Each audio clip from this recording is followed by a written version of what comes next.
Hola, mi nombre es Luz Kemely y en este video te voy a hablar sobre los algoritmos de ordenamiento, especialmente sobre uno de los más conocidos y fáciles de entender, el algoritmo de burbuja.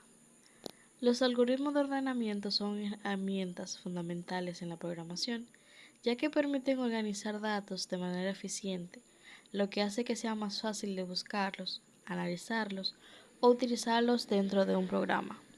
A lo largo de este video te explicaré qué son los algoritmos de ordenamiento, cómo funciona el algoritmo de burbuja, cuáles son sus ventajas y desventajas, y te mostraré un ejemplo práctico en un lenguaje llamado Python. Así que, comencemos. Como decía al principio, un algoritmo de ordenamiento es un procedimiento o conjunto de pasos que permiten organizar los elementos de una lista o arreglo en un determinado orden. Generalmente va desde menor a mayor o de mayor a menor, de forma ascendente y descendente. El algoritmo de burbuja es uno de los métodos más sencillos de ordenamiento. Funciona comparando pares de elementos adyacentes y intercambia si están en orden incorrecto. Este proceso se repite varias veces hasta que todos los elementos estén en orden. Los valores más grandes suben hasta el final de la lista como una burbuja en el agua, por eso se llama burbuja.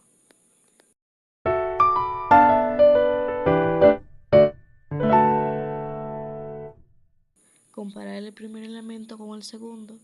Si el primero es mayor que el segundo, intercambiarlos.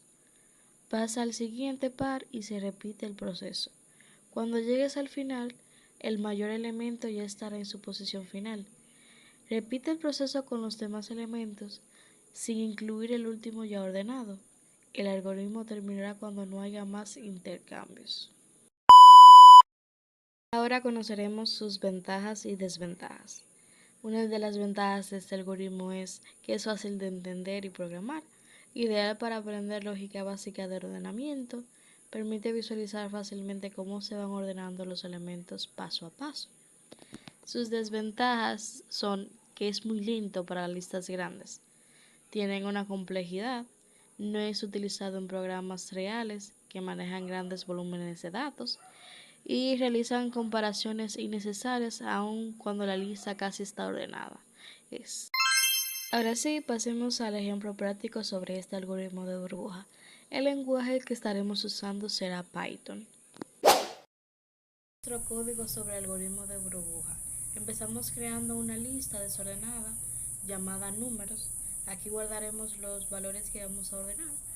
Más para abajo tenemos un print que nos mostrará la lista tal como está antes para después hacer la comparación después de ordenarla.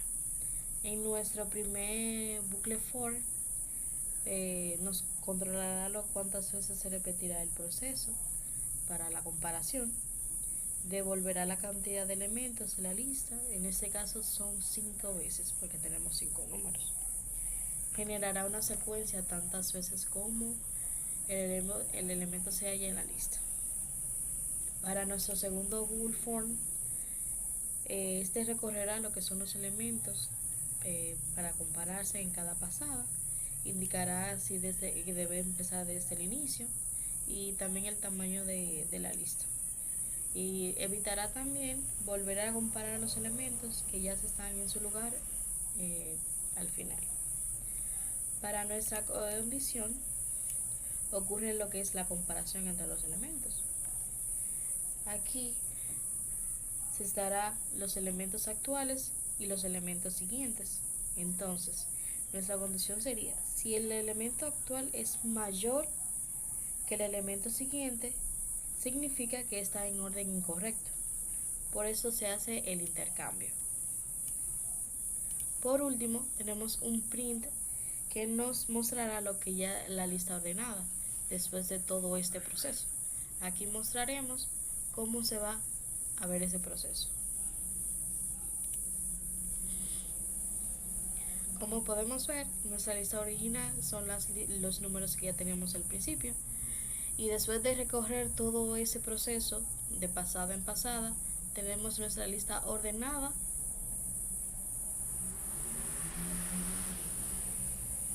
por aquí nuestra lista original con los elementos desordenados y nuestra lista ordenada que ya había pasado por todo ese proceso para poder ordenarse. Esto es lo que es un algoritmo de burbuja. Espero que hayas podido comprender todo esto. Nos vemos hasta la próxima.